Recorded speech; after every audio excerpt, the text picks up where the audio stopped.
peuvent garder. On renonce à ça. Vous évoquiez tout à l'heure ce banquier qui vous a aidé depuis le début. Une question sur les parrains dans la vie des affaires et l'aide qu'on peut en trouver. Bonjour monsieur, Nicolas Katz, étudiant à l'école de management de Lyon. Donc j'aimerais savoir qui sont les personnes qui ont cru en vous lors de votre entrée dans votre vie professionnelle et après évidemment aussi. À part donc ce banquier dont vous évoquiez la mémoire. Oui, il y en a eu beaucoup certainement, ils ne me l'ont pas tous dit ou pas dit. C'est très important au départ et le plus difficile c'est de créer autour de soi et de son entreprise une confiance. C'est la confiance d'abord des clients, parce que quand vous attaquez, généralement, ce sont des métiers déjà pratiqués par d'autres, donc il faut acquérir la confiance des clients, et ce n'est pas simple. C'est peut-être ceux-là qui ont cru en moi le premier et qui m'ont permis de décoller. Ensuite, il y a la confiance de fournisseurs qui vous font du crédit ou qui accolent leur image à la vôtre, et c'est très important. Puis naturellement la confiance de banquiers, puis la confiance de ceux qui vous regardent, de vos amis, de votre famille, etc. Donc beaucoup vous font confiance, et tant mieux. Mais cette confiance, c'est ce qu'il y a de plus précieux pour aller plus loin, et il ne faut pas la trahir ou la décevoir. Et en dehors de ce banquier dont vous parliez à l'instant, est-ce que dès le début, il y a des gens qui vous ont accompagné, qui ont été soit des miroirs, soit des relais, soit des aides permanente? Non, il n'y a pas eu d'aide permanente, ça n'existe pas, je crois. J'ai eu des modèles que j'ai eu la chance de croiser dans ma vie, beaucoup de personnes, d'hommes remarquables qui m'ont servi de modèle et d'exemple. Par exemple, dites-nous qui? Des grands capitaines d'industrie. Plus récemment, Gianni Agnelli, par exemple, que j'ai la chance de connaître, qui est un homme admirable et que j'aime beaucoup, et bien d'autres, je ne vais pas les citer, mais bon nombre d'exemples de chefs d'entreprise français ou d'hommes d'affaires français ou d'hommes tout court français qui m'ont servi de modèle et autres, bien sûr. Et il faut, toute ma vie, et j'écoute, j'observe, j'essaie de comprendre les autres et d'être le plus ouvert possible aux autres. Bon, on n'a pas fini d'apprendre? On n'a jamais fini d'apprendre, surtout quand on n'a pas appris tout petit, parce qu'on apprend à picorer tous les jours. On est un peu comme une éponge, et écouter et regarder. Est-ce que les réseaux ont beaucoup compté pour vous? La France est un pays, comme beaucoup d'autres d'ailleurs, où il y a des réseaux, des entraides, des amitiés, des renvois d'ascenseurs. Vous faites partie d'un réseau? Non, non. J'ai la chance de connaître beaucoup d'hommes qui ont des responsabilités importantes, mais je suis un homme libre. Et j'ai toujours veillé à être un homme libre. Vous avez la réputation, tout le monde sait que vous êtes ami avec le chef de l'État. Tout le monde sait qu'au soir de sa première élection en 1995, sa femme est venue chez vous, passer la fin de la soirée électorale. C'est un lien très fort, ça vous a aidé, je suppose? Non, ça m'a plutôt handicapé. Vous savez, être l'ami de chef de l'État, quand on est dans les affaires, c'est plutôt... Non, ça n'est pas une aide, mais c'est une relation personnelle. Vous savez, je ne fais pas de politique. C'est un homme pour lequel j'ai beaucoup de respect, une grande admiration, que je connais depuis 25 ans. Et puis voilà, mais il n'y a jamais eu d'intervention de la part de cet homme en ma faveur. Et je ne lui ai jamais rien demandé d'ailleurs. Et je ne pense pas que ça m'ait aidé. C'est plutôt on dit c'est l'ami du chef de l'État. Oh là là, il faut faire attention. Mais voilà, ça change le regard des autres vis-à-vis de vous, non? Oui, mais à tort. À tort, parce que ça n'a strictement rien à voir avec les affaires. C'est une question privée et ça s'arrête là. Vous parlez parfois business avec lui, non pas de vos affaires, mais éventuellement de l'état de l'économie, de ce qu'il faudrait libérer comme énergie ici ou là dans les entreprises? Oui, il lui arrive de m'interroger sur l'état de l'économie, sur la marge des affaires, de la consommation. Je lui donne naturellement le maximum d'informations dont je dispose là-dessus. Puis il m'arrive de lui faire part de remarques sur les carcans justement de l'administration et autres. Et je crois qu'il m'écoute, mais... Et est-ce qu'il vous entend? Posez-lui la question. Vous avez eu le sentiment que des pistes que vous aviez suggérées avaient pu faire bouger des choses? Modestement, je dirais peut-être bougeoter les choses, mais enfin... Donc les autres ont raison de vous regarder comme quelqu'un de très influent? Non, je ne suis pas un homme d'influence. Ouais. Dans votre carrière, vous parlez tout à l'heure de l'État qu'il faut respecter et pour lequel on doit avoir une forme de reconnaissance. Vous avez, vous, dans vos affaires, eu la chance de trouver comme allié à un moment l'État. À quel moment? Chapelle Darblay. Oui, mais parlons-en, Chapelle Darblay, parce que là, Chapelle Darblay... Alors dites un petit peu ce que c'est. Chapelle Darblay est un fabricant français de papier journal qui est installé à côté de Rouen. C'est une entreprise qui a fait faillite en 1987. Et Elle était en faillite, elle avait bénéficié d'aides de l'État considérables, plus de 3 milliards de francs, les milliards de l'époque c'était beaucoup. Elle fait faillite, il n'y avait pas de repreneur. J'ai repris cette entreprise parce que j'avais des activités dans l'industrie du bois, notamment de panneaux, de contreplaqués, etc. J'ai repris cette entreprise à l'époque au scandale pour 1 franc symbolique. C'est vrai, j'ai repris pour 1 franc symbolique. C'est-à-dire 15 centimes d'euros. 15 centimes d'euros, exactement. Pas cher, hein? Sans subvention de l'État, en reprenant au contraire la moitié des 3 milliards que l'État avait engagés dans la société précédente qui était en déconfiture, j'en ai repris la charge, c'est-à-dire 1,5 milliard. Cette affaire ensuite, en 90, quand j'ai décidé de sortir des industries du bois, elle a été revendue, je l'ai revendue à un groupe finlandais, un des leaders mondiaux, qui est devenu le leader mondial aujourd'hui de la pâte à papier et du papier journal, qui s'appelle Kimi Kimene. Je l'ai revendu pour, je crois me souvenir, autour d'1,5 milliard de francs. L'État a été remboursé de son 1,5 milliard et l'État, naturellement, a perçu des impôts sur les bénéfices sur le 1,5 milliard de francs que j'ai reçu. Je considère que j'ai sauvé l'État en partie de l'ornière dans laquelle il s'était mise, premièrement, et que ce n'est pas une subvention d'État, bien au contraire. Et deuxièmement, j'ai remis cette entreprise dans les mains de grands professionnels. Et vous voyez bien, aujourd'hui, on n'entend plus parler, c'est une entreprise qui tourne. Donc ça, on a beaucoup raconté. On a beaucoup, oui, parce qu'on a beaucoup dit que, et vous et d'autres, Bernard Arnault, par exemple, avaient construit une partie de leur fortune avec l'aide de l'État, au lait de l'État. Ça vous choque, ça vous irrite?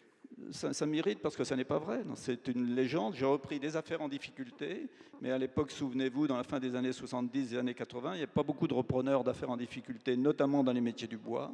Elles n'ont pas bénéficié de subventions d'État, sauf Isorois qui a bénéficié de 150 millions de francs de subventions, qui ont été remboursés à l'État français à cause de Bruxelles qui s'est opposé à ces subventions. Alors, vous voyez que j'ai eu beaucoup d'aide. Dans le cas d'Isorois, j'ai tout remboursé. Dans le cas de la chapelle d'Arblay, ça a rapporté à l'État. C'est la légende de dire que j'ai bénéficié d'aide de l'État. J'ai bénéficié du fait qu'il n'y avait personne pour reprendre ces entreprises parce que c'était des industries du bois, que personne ne voulait pratiquer ces métiers qui étaient considérés comme des métiers de gagne petit et que j'ai réussi à faire fonctionner ces entreprises, à les revendre ensuite dans de bonnes conditions pour me redéployer dans les métiers du commerce au début des années 90. Je reviens sur cette affaire des réseaux en France. On a vu au mois de juillet et encore maintenant des réseaux fonctionner, par exemple, pour ou contre, et essentiellement contre Jean-Marie Messier. Je suppose que tout à l'heure, quand vous disiez, enfin bon, la référence me semblait être assez proche de ce jeune homme pressé. Ces réseaux existent en France. Comment est-ce que vous les regardez fonctionner? Ils existent, mais je crois qu'on leur donne beaucoup plus d'importance que ce n'est dans la réalité. Il y a le réseau d'inspection des finances, il y a tous les réseaux qu'on connaît, mais vous savez, finalement, sont-ils tellement efficaces? Prenez le cas de Jean-Marie Messier que vous citiez, il est inspecteur des finances. Si les réseaux avaient tellement bien fonctionné, on l'aurait sauvé, non? Vous savez, je crois qu'il y a des réseaux, il y a des contacts, il y a des clubs, des équipes d'hommes qui se connaissent, mais il faut faire ses affaires correctement. Vous disiez, je ne fais pas de politique. Vous avez autour de vous des gens qui ont eu des carrières politiques ou qui ont servi des hommes politiques ou qui sont proches d'hommes politiques, y compris des hommes politiques qui ne sont pas de vos amis. Vous essayez d'équilibrer vos embauches, d'avoir un groupe qui soit profilé de façon politiquement correcte? Non, l'appartenance politique d'un collaborateur à tel ou tel parti ou la proximité de tel ou tel parti ne compte pas dans les choix qui sont faits, c'est la qualité des hommes qui compte. Comment est-ce que vous décririez votre groupe aujourd'hui? Mon activité globale, c'est une holding qui s'appelle Artemis. C'est une participation dans un grand groupe de distribution Pinot Printemps Redoute, participation de l'ordre de 45%. C'est une participation dans le groupe Bouygues. Nous sommes côté de Martin Bouygues, le deuxième actionnaire. C'est une participation dans d'autres activités comme Christie's, le leader mondial des ventes aux enchères, comme Château Latour, comme des activités aux États-Unis, compagnie d'assurance au Japon, activité d'assurance en Angleterre. Enfin, la holding elle-même est des activités assez diverses. Quelle est la logique de tout ça? C'est une logique patrimoniale et une logique industrielle en ce qui concerne la distribution de Pinot Printemps Redoute. Qu'est-ce qui vous fait choisir une affaire? La qualité de l'affaire proprement dite, le secteur d'activité, dans quel secteur d'activité, dans quel pays, avec quels hommes, qui la dirige, ou comment peut-on la diriger. La construction est achevée aujourd'hui? Non, j'espère. Ça n'est jamais terminé, vous savez. Il faut s'adapter en permanence aux circonstances, aux difficultés qu'on rencontre, aux opportunités qu'on peut rencontrer. Donc ça n'est jamais terminé. Non. Mais est-ce qu'à un moment dans votre histoire, vous vous êtes dit, bon, là j'ai franchi une étape majeure, j'ai un groupe qui a un profil à peu près défendable, qui est à peu près équilibré, je repartirai peut-être un jour à l'attaque, mais au jour d'aujourd'hui, alors les affaires sont bien en état. Il y a bien sûr des périodes où il faut souffler, il faut s'arrêter un peu, il faut stabiliser, il faut faire fonctionner l'ensemble des entreprises, et ce n'est pas toujours le cas. Donc il faut se donner un peu de recul, un peu de répit. On ne peut pas être en permanence en marche forcée, mais ce n'est pas pour autant que c'est terminé. Il y a des moments de répit, de réflexion, comme un sportif qui souffle et qui reprend des forces. Il y a toujours des incendies à éteindre dans un groupe? Il n'y a pas d'incendie dans notre groupe. On a la chance que toutes les sociétés du groupe sont bénéficiaires. Il n'y a jamais d'urgence? Bon, bien sûr que si. Il y a des urgences, il y a des hommes qui peuvent flancher, il y a des difficultés qui peuvent apparaître dans tel pays, dans un autre, mais il n'y a pas dans l'ensemble. Comment ça se passe dans ces cas-là? C'est vous qui intervenez directement? Vous êtes très directif, les mains dans le cambouis et le contrôle? Non, s'il s'agit de la société la plus connue, qui est cotée en bourse, Pinot Printemps Redoute, je n'agis pas directement, c'est Serge Wimbert qui agit avec ses équipes. Je suis l'actionnaire, nous avons des contacts fréquents, voire quotidiens, tous les deux. Je n'agis pas directement. Et en ce qui concerne les sociétés qui dépendent directement de la holding Artemis, j'agis rarement directement. Il y a aussi des équipes, dont Patricia Barbizet, François-Henri Pinault, qui eux agissent. Oui, c'est ça. Une question sur la construction du groupe. C'est vous? Pega Mofidi de l'école de management de Lyon. Moi j'avais une petite question, j'aurais aimé savoir comment est-ce qu'on peut encore parvenir à garder l'audace de l'entrepreneur dans un monde de gestionnaires aujourd'hui. Merci. Il ne faut pas se faire bouffer par eux. Il en faut, mais pas de trop. Il faut garder l'esprit de l'entrepreneur et laisser le leadership de l'entreprise aux entrepreneurs. Mais je crois que un entrepreneur doit être entouré de gestionnaires et un gestionnaire a besoin d'entreprendre. Donc c'est une équipe. Vous savez, entreprendre, c'est un travail d'équipe et n'oubliez jamais ça. C'est pas seul qu'on fait la différence, c'est avec une équipe. Et le premier boulot de celui qui veut entreprendre, c'est de bien s'entourer. C'est pas un travail solitaire. Pourquoi est-ce que vous avez une double structure aujourd'hui? Artemis, qui est une structure, comme on dit, fermée, et puis PPR, qui est une structure ouverte, cotée en bourse. Parce que la société cotée en bourse est une société de distribution, d'activités de commerce essentiellement, et Artemis a des activités bien différentes, comme je vous le disais tout à l'heure, de maisons de vente aux enchères comme Christie's ou Bouygues, et que on reproche déjà assez à PPR d'être trop un conglomérat et trop diversifié. Imaginez que tout ça soit dans Pinot Printemps Redoute. Non. C'est pas non plus parce que la holding familiale n'est pas cotée, c'est une holding privée. Je crois que c'est mieux comme ça. Ça, c'est votre fortune personnelle. Je veux dire, familiale. Est-ce que c'est loin de la bourse parce que la fortune, c'est quelque chose de trop sérieux pour être confié aux boursiers? Non, parce que c'est une activité d'holding, et je crois que ces holdings n'ont pas à être cotés, parce que vous engageriez des risques pour des investisseurs qui vous font confiance dans des activités. Ils diraient qu'est-ce qu'on a été faire là-dedans? On n'a pas acheté les actions de cette maison pour avoir investi dans Christie ou etc. Donc je crois que c'est mieux comme ça. Ça se coupe pas mal en ce moment en bourse? Pardon? Ça se coupe pas mal en ce moment. Ça se coupe énormément. Oui. Pour tout le monde et pour vous en particulier? Un peu plus pour nous que pour les autres. Vous regardez ça plusieurs fois par jour? Non, enfin je le regarde attentivement, bien évidemment, mais c'est un mauvais moment à passer, mais je suis sûr que ça s'arrangera. Vous voulez dire tous les jours, quand vous regardez, c'est un mauvais moment à passer? Ça fait un peu mal? C'est une période difficile, c'est vrai. Vous parliez de stress tout à l'heure, c'est une période assez stressante, mais l'important sont les fondamentaux. Les entreprises se portent bien, pas une ne perd de l'argent, toutes sont bénéficiaires. Pour elles l'être plus. Oui.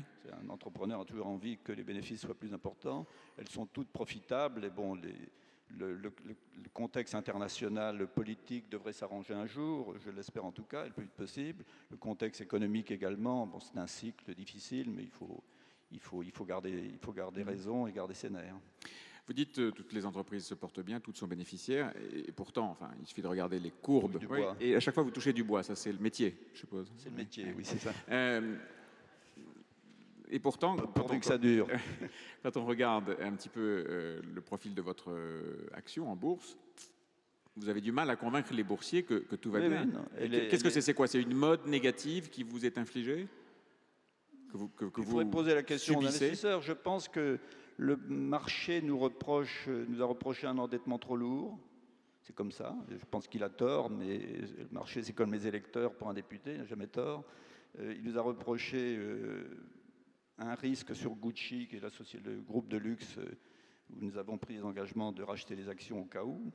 Et il nous reproche probablement une trop grande diversification, de ne pas y voir assez clair. Donc il faut en tenir compte. C'est ce qu'on est en train d'essayer de faire et c'est ce qu'on fera. C'est-à-dire que vous reprofilez votre groupe en fonction des exigences des investisseurs. Le boursier a raison contre vous? Non, mais le boursier n'a pas toujours tort non plus. Il faut l'écouter. Pourquoi est-ce que les investisseurs auraient systématiquement tort? C'est pas... Voilà, mais il ne faut pas non plus subir la pression des investisseurs et du marché en faisant n'importe quoi. Comment est-ce que vous jugez cette pression précisément et le fait qu'il y a en effet des modes qui font subir parfois injustement à des groupes une pression presque insupportable? Je juge assez sévèrement, mais c'est comme ça, c'est un état de fait, c'est une situation. Like it or not, you have to deal with. Oui, absolument. Donc vous faites. Il faut faire avec, oui. Faire avec, il faut s'adapter, mais ne pas le subir. Le Pinot Printemps Redoute a la chance d'être contrôlé, donc on ne sera pas victime d'une OPA, même si le titre devrait encore baisser. Je suis convaincu, au contraire, qu'il va monter désormais. Donc il n'y a pas ce risque. Donc on vit un moment difficile, mais ça n'est pas dramatique pour nous. Alors que des groupes non contrôlés, ça peut être dramatique parce que les rôdeurs rôdent et les chacals ne sont pas loin. Vous disiez que le climat est difficile. Aujourd'hui, ça continue à se dégrader, le climat économique? Vous avez des très bons capteurs, hein, la grande distribution. Jusqu'ici, la consommation n'a pas été mauvaise, elle s'est plutôt même bien tenue. Il semblerait que depuis 2 semaines, ça mollit un peu, mais est-ce que c'est dû au climat, au temps? Vous savez, pour l'instant, la consommation en France s'est relativement bien tenue et espérons que ça continue. C'est un problème de confiance des consommateurs. Il ne faudrait pas que le chômage remonte trop et qu'on ait trop de difficultés devant nous. Vous êtes inquiet de cela, de cette perspective? Inquiet, non, mais préoccupé et attentif, bien sûr.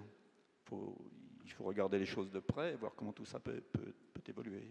Qu'est-ce qui peut faire, selon vous, que l'ambiance peut changer, que le déclic peut se faire et que cette espèce de langueur qui a saisi la tête de beaucoup de patrons fasse place à un petit peu d'optimisme? Je pense que la question irakienne, de l'intervention américaine en Irak, ou que l'armée américaine attaque ou renonce d'attaquer, mais il faut qu'il se passe quelque chose. Ça, c'est déjà une hypothèque très importante. Et ensuite, il y a l'état de l'économie américaine et d'une reprise aux États-Unis qui devrait faire repartir les économies européennes. Mais on ne vit pas nos économies ne se sont pas effondrées. Ce sont les marchés financiers qui ont beaucoup baissé, mais nos économies ne se sont pas effondrées. Ouais. Alors, il ne faut pas lire l'économie au travers des marchés financiers. Voilà. Est-ce qu'il y a des questions dans la salle sur tous ces sujets? Et puis après, on va parler de votre fondation. Si vous avez des questions, voilà. Alors, monsieur, vous vous levez, on vous amène un micro. Vous vous présentez, bien sûr, avant de formuler votre question. Regardez, derrière vous, le micro arrive. Oui, vous pouvez donner un micro? Merci. Bonsoir, Monsieur le Président. Pierre-Hervé Gauthier. L'analyse des risques fait partie de la démarche inhérente de tout entrepreneur. Je voudrais savoir comment vous faites dans votre groupe et, au-delà de ça, est-ce que par rapport à une démarche rigoureuse et rationnelle, il y a des éléments d'intuition qui finalement prédominent sur vos décisions? Bien sûr que l'intuition est un élément important. Les décisions se prennent ou les risques se prennent ou ne se prennent pas en fonction d'analyses qui sont des analyses financières, des analyses qui tiennent compte des circonstances, etc., etc. Mais au bout du compte, c'est le flair et l'intuition qui peuvent être déterminants. Et peut-être que le fait de ne pas avoir fait d'études, justement, fait que ce flair et cette intuition restent plus développés qu'autrement. Une autre question? Quelqu'un? Oui? Ici, non? Voilà, monsieur, là-bas. Peut-être que le plus simple serait que vous vous leviez pour qu'on voit que vous avez envie de poser vraiment une question. Bonjour, je m'appelle Dominique Blanc. Bonjour.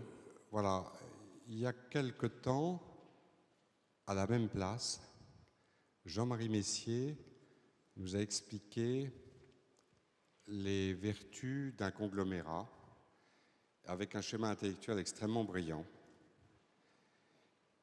Et puis, depuis, vous savez ce qui est arrivé.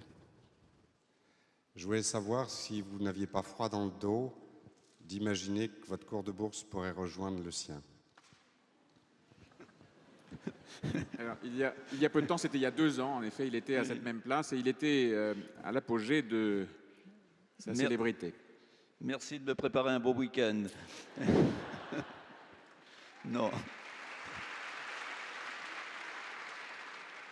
Non, Dieu merci, nous n'avons pas pris les mêmes risques. Le conglomérat Pinot Printemps Redoute n'a pas du tout la même allure que le conglomérat Vivendi Universal.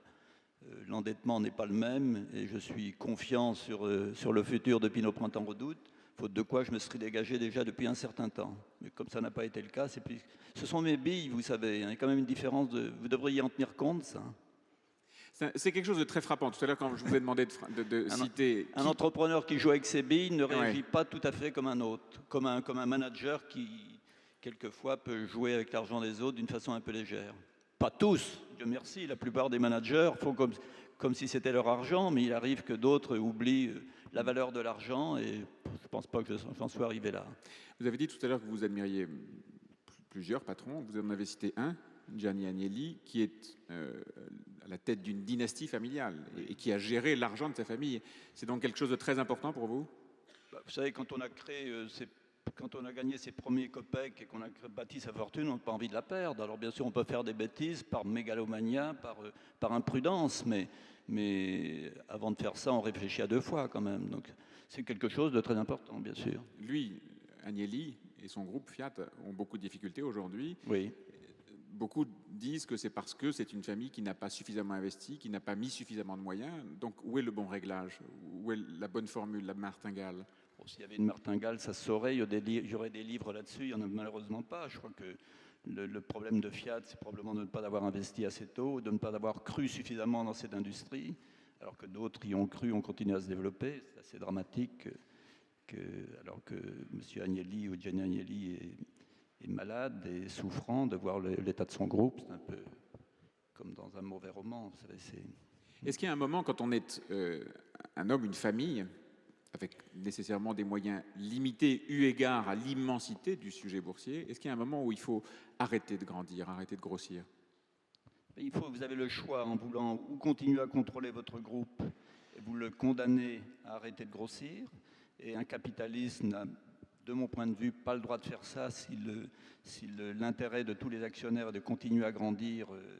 Parce que grandir n'est pas la panacée non plus, on l'a bien vu, mais continuer à se développer, à grandir d'une façon saine. Donc il doit accepter l'idée de se diluer, de se diluer dans le capital de ce groupe. C'est parce que c'est la vie, c'est comme ça, autrement il ne faut pas aller en bourse. Vous ne pouvez pas condamner des actionnaires minoritaires à un rendement de leur action inférieur parce que vous voulez garder le contrôle coûte que coûte. Beaucoup de patrons aujourd'hui disent que le poids des minoritaires est devenu excessif, qu'ils ont certes beaucoup de droits légitimes, justifiés, et qu'ils n'en avaient pas assez auparavant, mais que la mode est allée un petit peu trop loin. Quel est votre point de vue dans ce domaine? Ils ont été tellement frustrés, blackboulés avant, c'est peut-être un coup de balancier un peu trop fort, mais que les minoritaires puissent s'exprimer, puissent être informés d'une façon stricte et précise, c'est la moindre des choses. Et que les conseils d'administration puissent leur rendre compte d'une façon plus claire et plus efficace, c'est aussi la moindre des choses. Est-ce que vous dites aujourd'hui, compte tenu de ce que sont les minoritaires aujourd'hui, je n'aurais pas pu faire ce que j'ai fait? Je ne dirais pas ça, parce qu'à chaque fois qu'on a fait des opérations, on les a fait en parfaite transparence. On les a fait en fonction des règles économiques ou de fonctionnement de la COP de l'époque. Aujourd'hui, on ne pourrait plus le faire, parce que les règles ont changé. Vous ne voyez plus aujourd'hui, parce que les règles ont changé? Les règles ont changé. Parce que les modes modes ont changé? Les OPA sont à 100%. Alors à l'époque, quand j'ai commencé à lancer des OPA, c'était à 51%.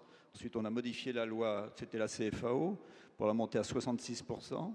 J'ai fait l'OPA sur le printemps, on a modifié la loi en disant que ce sera désormais... Vous êtes un précurseur. Oui, voilà.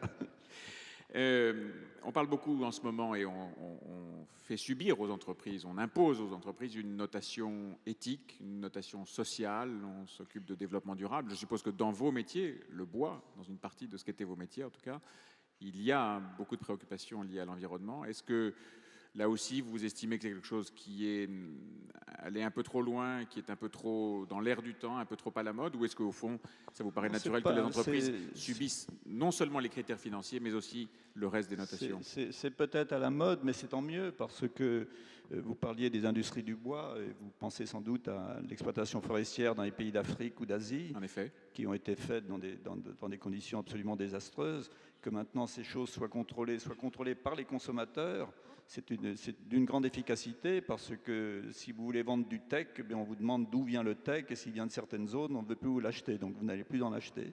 Je crois qu'il y a le resserrement, le besoin de règles morales, éthiques rigoureuses, c'est une excellente chose. C'est un peu dommage qu'on n'y soit pas venu plus tôt. Des questions dans la salle? Alors, monsieur, levez-vous, s'il vous plaît. L'un des deux, voilà. Un micro qui arrive au galop, de je ne sais où. Un micro, s'il vous plaît.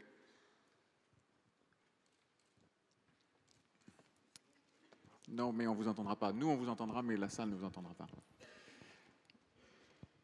Merci. Bonjour, Nicolas Servel.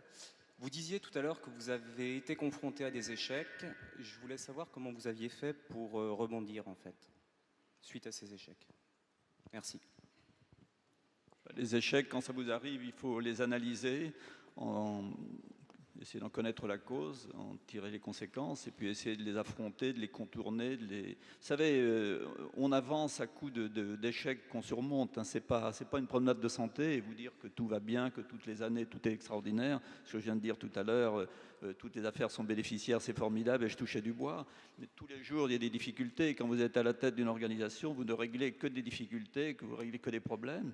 Donc les échecs ne sont pas là pour vous faire arrêter. C'est essayer de ne pas recommencer 2 fois les mêmes erreurs pour tomber sur les mêmes échecs. Mais il y en a tellement à faire, vous savez, ça peut continuer longtemps. À côté de vous, quelqu'un voulait poser une question? Bonjour monsieur, est-ce que vous pouvez vous présenter, s'il vous plaît? Xavier Marchioni. Merci. Est-ce que vous financez vous-même des jeunes créateurs? Oui, par le groupe Gucci, oui. Dans la mode, vous voulez dire dans le luxe ou dans la Des créateurs d'entreprise ou des créateurs? Créateurs d'entreprise. Nous aidons des créateurs d'entreprise, mais d'une façon très, très, très modeste. En réalité, je suis peu sollicité d'ailleurs, curieusement. C'est peut-être votre réputation d'être un patron dur. Ça n'est pas un appel. Une autre question avant qu'on parle de la fondation. Monsieur, là, s'il vous plaît.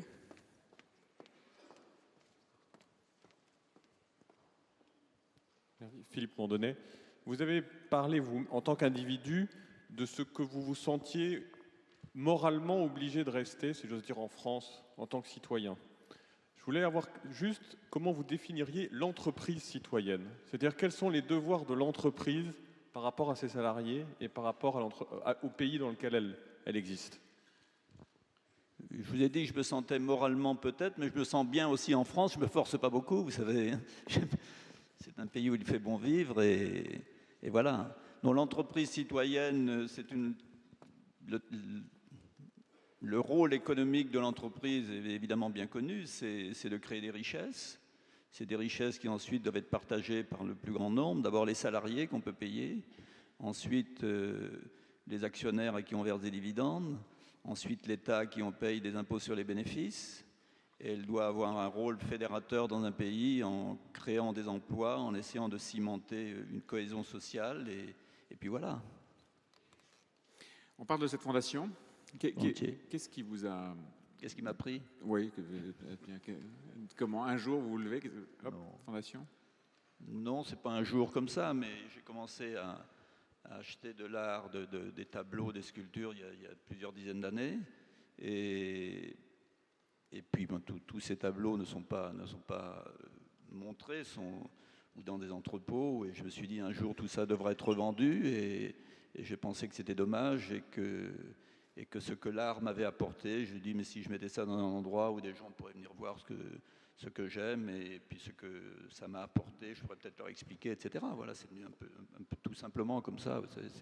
C'est pas un envie, contrairement de ce que j'ai pu dire, de créer un mausolée à ma gloire. Quoi. Voilà. J'espère ne pas être atteint à ce point. Ça s'appellera la Fondation Pinault? Ça s'appellera sans doute la Fondation Pinault. Ah bon, il y a encore des doutes? Oui, parce que c'est pas arrêté, non, c'est sans doute, oui. Mais ce qui est sûr, c'est que ça se fera. Musée ou fondation, je sais pas. Ce qui est sûr, c'est que ça se fera. Quelles que soient les vicissitudes de la bourse. Bon, ça ouvre en 2006. D'ici là, elle aura remonté. Ouais. Les choses sont parties. Non, ça se fera. Ouais. Sur l'île Seguin? Sur l'île Seguin, à Boulogne, oui. Quand est-ce que les travaux démarrent? Les plans sont maintenant définitivement terminés. C'est un architecte japonais qui s'appelle Tadao Ando qui travaille sur ce projet. Les plans sont donc finis. Nous sommes il est en train de réaliser les maquettes définitives. Les permis de construire, les permis de démolir d'abord et les permis de construire ensuite vont être déposés et devraient être obtenus, j'imagine, pour l'été